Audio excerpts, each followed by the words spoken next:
tous. Je voudrais d'abord remercier Dominique Fletcher qui nous donne encore l'occasion de partager avec vous l'expérience du groupe. Cette expérience qui est en réalité un partage avec l'ensemble des professionnels du groupe Capio, chirurgiens, anesthésistes, directeurs d'établissement et soignants. Alors, donc notre histoire, c'est que le groupe Capio, vous ne savez pas du reste, c'est un groupe franco-suédois, et donc nous avons un partenariat assez étroit avec nos collègues suédois.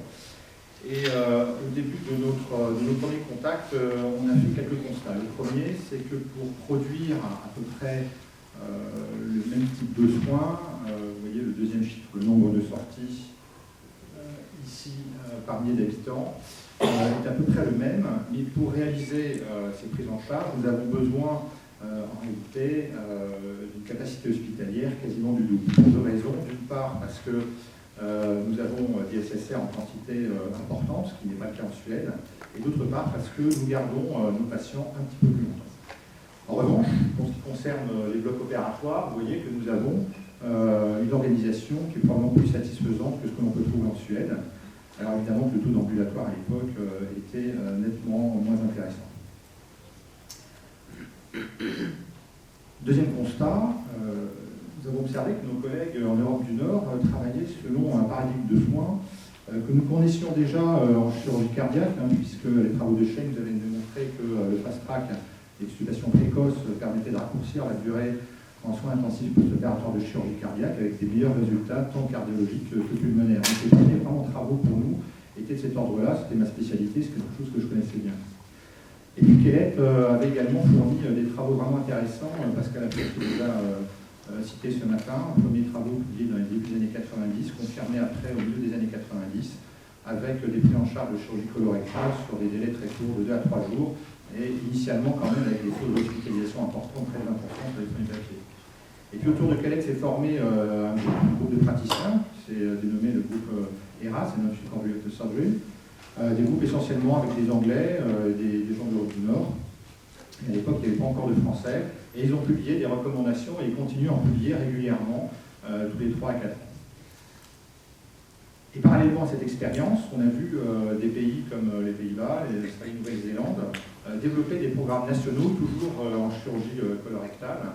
Mais c'est surtout ce qui nous intéressait, le programme qui a été mené en Grande-Bretagne, initié en 2009-2013, qui a étalé, je peux dire, cette expérience, étendu cette expérience sur l'ensemble des prises en charge de chirurgie lourde, on peut dire, à savoir chirurgie orthopédique bien sûr, mais chirurgie thoracique, gynéco-pelvienne et vasculaire. Et puis dans le même temps, on a vu des laboratoires vendre à la fois leur dispositif avec un processus de soins, c'était initialement un laboratoire Biomet, et puis avec nos équipes chirurgicales, il y en a qui se sont lancés également sur cette aventure. Et puis dans le même temps, on a vu aussi se créer des sociétés savantes. La société Institute of Surgery qui s'est créée en Grande-Bretagne, sous l'initiative du groupe ERAS, et puis également une société au niveau du Canada, et puis enfin en France, sous l'initiative de Karim Slim. Plusieurs collègues se sont regroupés sur ce principe de récupération rapide après chirurgie, en créant ce groupe francophone de réhabilitation améliorée après chirurgie. Premier symposium qui a été organisé en 2012-2013. Donc la décision au niveau du groupe n'était pas facile à prendre. Je suis rentré à peu près à cette époque-là, en 2011, sur l'initiative du président directeur général. À l'époque, c'était un Suédois. Henrik Svensson, que je dois remercier ici. C'est grâce à son initiative que nous avons pu mener tous ces travaux au sein de notre entreprise. Donc première démarche, c'est avant tout une culture d'entreprise. Henrik est ici là-haut, profil tout à fait suédois. Donc le principe a été de faire venir Henrik Kellett, qui avait à l'époque la plus grosse expérience sur ce type de prise en charge. Il a fait un groupe de 2 heures pour l'ensemble du groupe. Donc il y avait des chirurgiens, des anesthésistes, mais également des responsables d'unités de soins, des directeurs d'établissement. Donc le principe, vous les connaissez déjà, un principe basé sur les preuves scientifiques. Je rajouterais, mais pas seulement sur les preuves scientifiques, je crois que l'expérience, la remontée d'expérience est tout aussi importante. La préparation et la formation du patient, on a tous insisté là-dessus, réduction de l'impact global traumatisme chirurgical, et surtout autonomisation du patient le jour de l'intervention. Pour le faire pour arriver à obtenir cet objectif. Le petit dessin que vous avez en dessous, schématiquement, représente la récupération beaucoup plus précoce obtenue par des interventions multimodales. Alors pour nous, nous avons défini 3 règles du jeu. La première, c'est l'équipe pluridisciplinaire. C'est pas un 20 mots. Le directeur de l'établissement est le promoteur du sujet, du principe de la RAC. Il va être accompagné par l'ensemble des cadres de l'établissement et par un référent RAC et par des référents au niveau de chaque unité de soins. La deuxième règle du jeu, c'est qu'il faut bien intégrer qu'on n'est pas uniquement sur des changements cliniques et qu'il y a associé à ce changement clinique un changement du processus de soins, c'est-à-dire un changement des organisations. C'est pour cela que vouloir travailler uniquement entre praticiens et soignants, c'est très clairement insuffisant. Il est impératif d'avoir l'ensemble des partenaires autour du processus de soins qui soient présents autour de la table.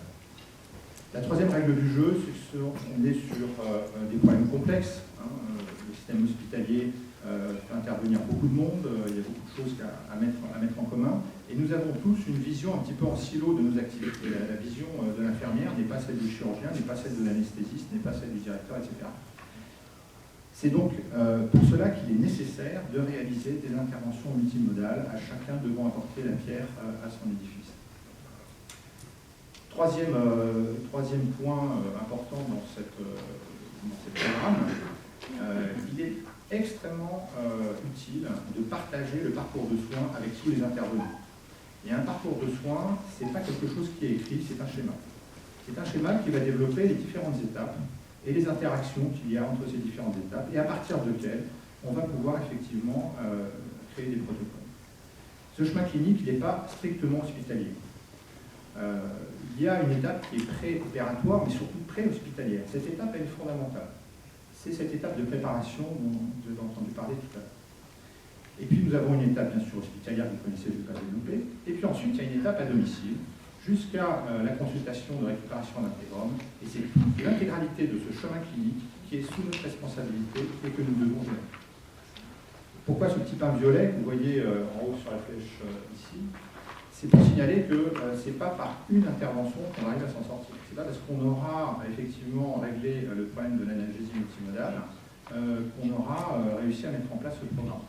Ce sont plusieurs points qui s'additionnent et c'est parce qu'on a mis en place toutes ces petites choses que l'on va arriver à obtenir un programme efficace.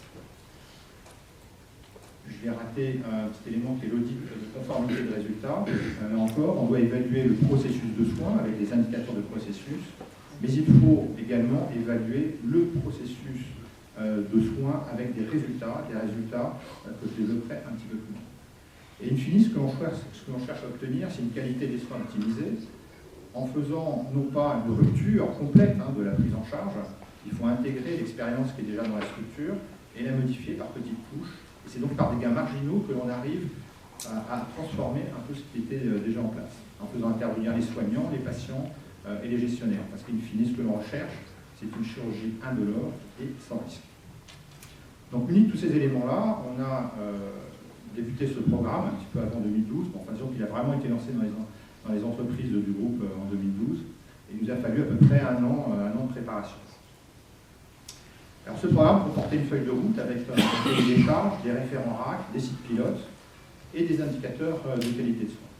Il faut dire qu'à l'époque, on a des bases de données cliniques, on ne dispose absolument rien du tout. On a des bases de données PMSI, mais elles sont incomplètes, elles ne relèvent pas forcément tous les événements qui nous intéressent. Et donc, il nous a semblé pertinent d'avoir une espèce de feuille de route un peu standard, adaptée à chaque spécialité, bien évidemment. Et sur cette feuille de route, eh bien, on a tous les éléments pré, post-hospitalière, hospitalisation et opératoire. Donc, ce cahier des charges comprend à peu près une quarantaine d'items, je vais vous en développer quelques-uns, vous verrez que c'est assez simple. C'est par exemple pour le post-opératoire, la reprise précoce de l'alimentation orale. Les IOPRO, c'est éviter la surcharge du post-opératoire avec l'ablation des perfusions sorties de SSPI. Ce sont des antalgiques paracétamol et ANS.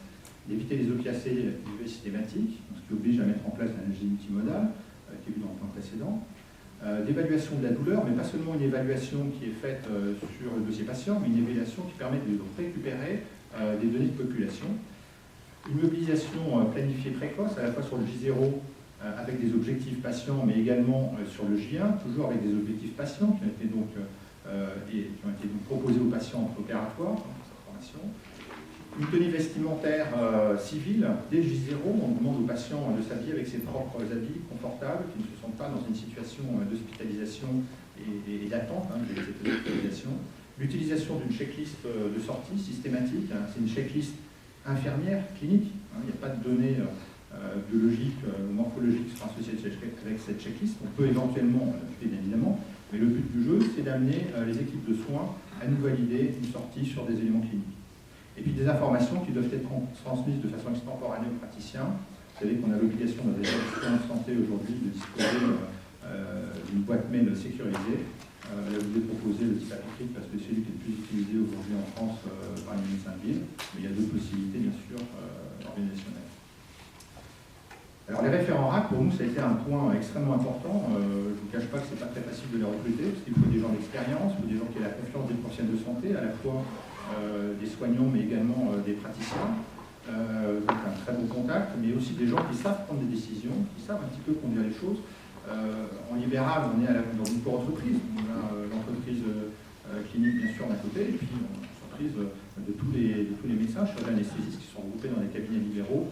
Donc on ne peut pas, impossible d'imposer quoi que ce soit, il faut qu'on travaille main dans la main, et il faut que les praticiens acceptent de s'engager sur ces modalités-là. Donc le référent RAC nous aide beaucoup, pourquoi? Parce que c'est lui en fait qui va piloter l'équipe projet, l'équipe pluridisciplinaire autour de praticiens leaders, qui va également mettre en place le parcours de soins avec les protocoles adjacents, qui va former également les équipes soignantes et qui va réaliser également les audits de suivi avec les indicateurs de processus que vous voyez sur le cahier des charges adjacent, en prenant non pas c'est pas un travail quotidien, parce que ce serait extrêmement chronophage, mais on va utiliser un picking sur une dizaine de dossiers qu'on va choisir au hasard et qui vont permettre de repérer à peu près les endroits où on est bon et les endroits où on n'est pas vraiment très bon, et ce qui va permettre de modifier le process de soins. On est en train de mettre en place une base de données cliniques sur les dossiers patients informatisés, où on va intégrer l'ensemble de ces données qui seront notées au jour le jour, ce qui permettra de nous avoir des éléments un petit peu plus solides que ce que l'on dispose aujourd'hui. Mais néanmoins, c'est un outil qui nous a paru vraiment intéressant parce qu'il n'était pas très lourd à mettre en place. Il était facilement adapté par les professionnels. Il nous permettait vraiment d'influencer sur les parcours de soins. Alors bien sûr, il y a des protocoles écrits. Ce que vous ne voyez pas, c'est que derrière tous ces pages-là, il y a énormément de checklists, ce que le patient doit faire, ce qu'il ne doit pas oublier. La préparation de la sortie est incluse évidemment dans ces éléments-là. On a une petite évolution par rapport à ces documents papier, c'est-à-dire qu'on s'aperçoit que de plus en plus, les patients ils ont des véritables bouquins qui rentrent chez eux. Il faut vraiment qu'on arrête cette façon de faire. Il faut proposer des schémas, des choses extrêmement simples, des petites cartouches, type dessin animé, qui vont pouvoir démontrer le parcours de soins avec des éléments davantage visuels qu'écrits. Chaque fois qu'on écrit, même si on fait des efforts pour essayer d'écrire le plus clairement possible du monde, l'information ne percute pas vraiment la conscience de nos patients. Ils oublient très rapidement après leur consultation tout ce qu'on leur a dit. On y retient à peine 10%. Et donc là, ce qu'on est en train de travailler, sur un domaine sur lequel on est en train de travailler, c'est de comprendre quelle est la nature de l'acquis cognitif qui est réalisé par les patients à la suite de toutes ces mesures. C'est pour ça qu'on est en train un petit peu de changer notre fusil d'épaule sur ces écritures. Les sites pilotes, quatrième point qui nous a permis un petit peu d'implémenter ces processus. Au départ, nous sommes déplacés pour aller voir nos collègues en Suède. Je ne vous cache pas que lorsque Sven Erik nous a montré la première vidéo d'un patient qui était mobilisé le jour de son intervention, PTG, PTH, la réaction de l'ensemble de la salle, c'est que tout le monde était plié de rire. On était à la fois choqués, amusés, en disant mais ça c'est les Suédois, ils sont complètement fous, ils font n'importe quoi. Jamais on fera ça chez nous. Et puis, in fine, on a commencé à travailler sur les process de soins, sur l'anesthésie. La démonstration a été remarquablement bien faite tout à l'heure, sur la présentation de schéma thoracique. Et nous avons pu effectivement développer notre propre expérience. Et puis maintenant, je ne vous cache pas qu'on a fait un petit peu d'avance. C'est nos collègues suédois qui viennent voir comment on peut faire l'ambulatoire, parce que l'ambulatoire, ils ne savent pas le faire sur la chirurgie. Et puis dans le même temps, on a développé une labellisation interne avec un regard extérieur qui nous a été apporté par René Amalberti. que vous connaissez, je pense que tout le monde connaît ici, conseil à la fois l'HAS et puis la MSSF. C'est important pour nous d'avoir ce regard extérieur, donc on lui soumet une visite qui est extrêmement précise, avec un cahier des charges, on utilise la méthode du patient traceur. Les professionnels sont très intéressés par cette labellisation, non pas par le fait d'avoir le label ou non, mais surtout par les résultats de l'audit qui est mené, parce que c'est un audit extérieur qui est mené avec leur accord, bien évidemment, et qui permet de repérer les points qui sont vraiment intéressants, et puis les points où on peut éventuellement progresser. Donc ces sites pilotes, ils nous servent à la fois à créer les différents protocoles que vous avez pu voir, mais qui sont bien sûr partagés avec les autres établissements, chaque établissement prenant ce qui l'intéresse, évidemment, mais ils ne partent pas de la page blanche, c'est important. Et puis, ça permet également de convaincre des équipes qui sont particulièrement récalcitrantes, parce que tout simplement, ils sont le nez dans le guidon tous les jours, et qui n'arrivent pas à intégrer le changement que cela comporte pour l'entreprise. Et donc, de temps en temps, on emmène tout le monde. Donc, on emmène le chirurgien, l'anesthésiste, la référente d'unité de soins, le directeur de l'établissement, on l'amène sur une autre structure, il passe une journée. La veille, on fait un petit partage d'expérience avec l'équipe receveuse, donc quelque chose de très convivial, évidemment. Et puis le lendemain, on voit tout le monde. Le chirurgien voit le chirurgien, mais il voit aussi l'infirmière, il voit aussi le directeur d'établissement. Donc il y a vraiment un croisement d'expérience pour casser cette vision en silo qui est la nôtre le plus souvent, parce qu'encore une fois, on est dans un univers complexe. Donc c'est vraiment tout un travail de transformation du soin, on y reviendra tout à l'heure. Alors bien sûr, pour nous, il était important de valider un peu ce que nous faisions. On ne voulait pas être un petit peu les fous furieux de la classe. Donc je voudrais remercier ici l'Académie nationale de chirurgie qui nous a ouvert ses portes. C'était en 2013, à la séance de chirurgie ambulatoire, où nous avons pu présenter, les collègues ont pu présenter leur première expérience sur le genou, sur la hanche et sur la colectomie. Donc Jérôme Villemino, Grégory Piette et Benoît Gignoux avec Clémence. Et puis les savantes ont également lancé la réflexion sur ce sujet. On peut dire que tout le monde aujourd'hui est un peu sur cette réflexion-là et c'est vraiment très heureux. Dernier étage de la fusée, c'est pas le moindre, il est absolument essentiel de mesurer ce que l'on fait. On ne peut pas s'améliorer si on n'a pas des données. Donc il faut créer de la donnée, et je dois dire que là, c'est vraiment un obstacle qui est lourd, parce que c'est pas simple de récupérer de la donnée, il faut utiliser tout ce que l'on a de disposition.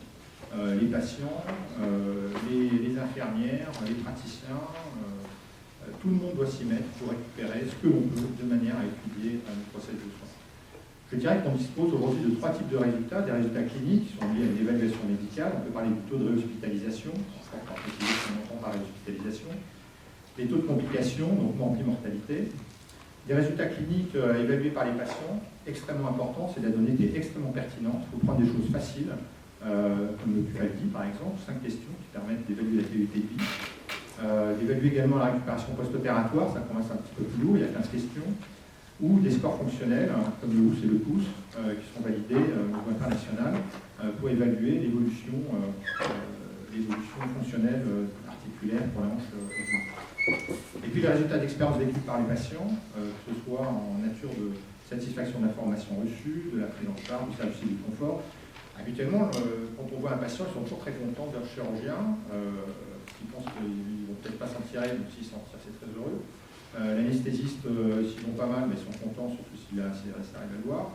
Et puis en revanche, quand vous allez du côté du monde infirmier, là, il y a davantage de plaintes. Ouais, et il est vrai que quand on regarde les enquêtes internationales qui sont faites sur ce sujet, le premier élément qui est le plus pertinent pour un patient, c'est la relation qu'il va avoir avec les soignants. Donc il est très important de faire ce retour-là aux soignants, parce que s'ils ne l'ont pas, ils ne peuvent pas corriger le tir. Parce qu'eux aussi sont soumis à des pressions importantes. Souvent on a mis la charrue devant les yeux, on parle souvent de réduction de DMS, on ne parle pas parcours de soins, ce n'est pas très pertinent pour les gens qui travaillent dans le secteur hospitalier. Donc il faut parler parcours de soins dans le bon sens, et en même temps de ce que le patient reçoit lui comme charge émotionnelle également liée à nos relations avec eux. Alors pour faire le lien à ce que je viens de dire, bien sûr que la gestion médicale du parcours de soins a un impact sur la durée de séjour, mais encore une fois, il ne faut pas mettre la charrue devant les bœufs, et très clairement, oui, toujours c'est un impact. Comme peut vous démontrer l'activité au niveau du groupe, nous sommes sur un effectif de 5275 séjours, ce Ce sont des prothèses totales de genoux, des prothèses totales de hanches, et ce sont des niveaux de gravité 1 et 2, ce qui fait à peu près 90% de l'activité dans le groupe. Et vous voyez cette évolution de 2009, ici, de 2009 à 2015, avec un programme RAC, qui a été mis en place, il y a 2 années à peu près de réflexion, quelques sites pilotes, et puis petit à petit une montée en charge. Et vous voyez que régulièrement, on a effectivement une durée de séjour avec une durée de séjour moyenne à 4,45 aujourd'hui au niveau de l'entreprise. Si on regarde dans les unités qui sont peut-être les plus avancées, on a des taux qui sont vraiment impressionnants, 56% de taux d'ambulatoire en PTG sur 144 séjours. Environ 15% du groupe est maintenant un petit peu moins de 2 jours, et on a un taux de retour à domicile de près de 80%, c'est bien sûr sur la base d'une organisation opératoire de retour à domicile. Et là, on est en train d'étudier, vous voyez nos critères de résultats. On a un taux de réhospitalisation en 90 jours qui est 3,7%. Franchement, je ne suis pas très content depuis ça. Donc on est en train de travailler dessus. Malheureusement, notre sélection n'est pas de très très bonne qualité. Puis d'autre part, on n'a pas accès au chaînage des séjours, ce qui est quand même un réel problème. C'est qu'on n'a pas, contrairement à ce qu'on nous raconte tous les jours, accès aux données de santé. Elles nous sont rigoureusement interdites. Et quand en Suède, par exemple, les gens ont un numéro d'identité sociale, comme nous l'avons en France, et avec ça, on peut tirer tout ce qu'on veut, on sait exactement tout ce qu'a fait le patient. Et donc, pour tirer des informations, c'est beaucoup plus facile. Donc, je pense que tous ici présents, il faut insister et réinsister pour qu'on ait accès à ces données de santé, qu'on puisse travailler avec tous. Alors, si on regarde au niveau national, donc là, c'est le GHM, PTG-PTS, niveau 1 et 2, on est sur 160 000 séjours qui nous ont aidés dans ce process, c'est vraiment nécessaire. Et puis la formation initiale, continue de l'équipe terrain, il faut s'enrichir en permanence de l'expérience des autres. Et je peux vous dire que quand moi je viens sur une réunion comme celle-là, j'en apprends à chaque fois beaucoup. Et puis enfin la formation universitaire, là on a un vrai travail à faire, très clairement. On a à la fois des infirmières qui arrivent, qui nous expliquent que les patients doivent rester à jeun pendant toute la nuit. Et puis on a aussi des praticiens qui viennent sortent de la formation et qui découvrent complètement ce type de prise en charge. Donc là, on a vraiment un rôle à jouer au niveau de la formation universitaire. Alors en définitive, qu'est-ce qu'on peut retenir de ces expériences? Au niveau des anesthésistes, il est clair qu'on a besoin de standardisation au niveau de l'équipe, du respect des recommandations communiquées par la SPA. L'organisation d'équipes d'anesthésie est fondamentale. Il est clair que lorsqu'on a 2, 3 équipes d'anesthésie, on a un exemple dans un de nos établissements, c'est très compliqué d'arriver à faire travailler tout le monde ensemble. Alors que lorsqu'on est sur un seul département et qu'on a un engagement avec un peu un chef, malgré tout, sur ce sujet-là, qui est capable de guider ses collègues, très clairement, ça marche beaucoup. Donc, en résumé, un anesthésiste, c'est d'abord un spécialiste de médecine péropératoire, et pour nous aider dans cette démarche, l'accréditation en équipe est un bon moyen. Au niveau des chirurgiens, on a encore beaucoup de fonctionnements sous dogmes, habitudes, préférences diverses, avec des niveaux de preuve de recommandation RH qui ne sont peut-être pas non plus de très haut niveau. Ce n'est pas très simple un petit peu de changer lorsque les niveaux de preuve ne sont pas suffisants. Au niveau chirurgical, il est clair qu'on préfère garder une souplesse de programmation, et que les biens potentiels patients RH, même si on n'est pas vraiment apportés par des papiers assez solides, on peut un peu les remettre en question. Et puis pour un chirurgien, ce qu'il cherche avant tout, c'est optimiser son temps de bloc opératoire. Quand il est clair que si le patient a pris l'opération 2 heures avant et qu'on veut changer le programme en dernière minute, ce n'est pas possible. Donc là, il est clair qu'il faut avoir une organisation béton, sinon ça ne marche pas. Donc travail sur les plans de médecine, sur les sites pilotes, l'accréditation équipe, encore une fois, est un bon moyen. Pour les équipes soignantes, au début, les infirmières vont arriver vers nous en disant « Attendez, monsieur, il faudrait qu'on a que ça à faire, écrire ces petits bouts de papier, déjà on en a plein les bottes, tâches administratives à non plus finir. » Donc on a travaillé avec elles sur ces tâches administratives. Et quand on parle de consultation infirmière préopératoire, on fait bien plus que de l'information patient. On va effectivement recréer le processus de soins, on l'a transformé et on est amené à prendre, à remplir en réalité le dossier patient informatisé de façon préopératoire, de manière à éviter ces charges administratives de l'infirmière à l'admission du patient. Il y a davantage à faire que de l'information du patient. Alors les ressources sont limitées, bien sûr, et elles le sont de plus en plus, parce qu'on a tendance à mettre la charrue avant les bœufs, donc on va contraindre les équipes à finalement travailler sur un espace un petit peu plus réduit. Et puis elles sont confrontées à une non-adhésion d'équipe. Il y a un chirurgien sur 2 qui veut bien travailler sur ce sujet, qui veut bien décrire le process, mais l'autre il ne veut pas. Il a ses habitudes, ça fait 20 ans que je fais ça, c'est pour changer la pratique. Et puis, il faut bien reconnaître, lorsqu'un patient arrive qui est déséquipé, il n'y a plus grand-chose à faire sur le plan technique. Donc, il est clair que les infirmières qui sont venues pour aller faire un petit peu de technicité dans le geste en unité de soins, il n'y en a plus. Ce qui faisait, les patients restent très longtemps. Donc, pour établir un lien avec le patient, c'est un petit peu plus compliqué.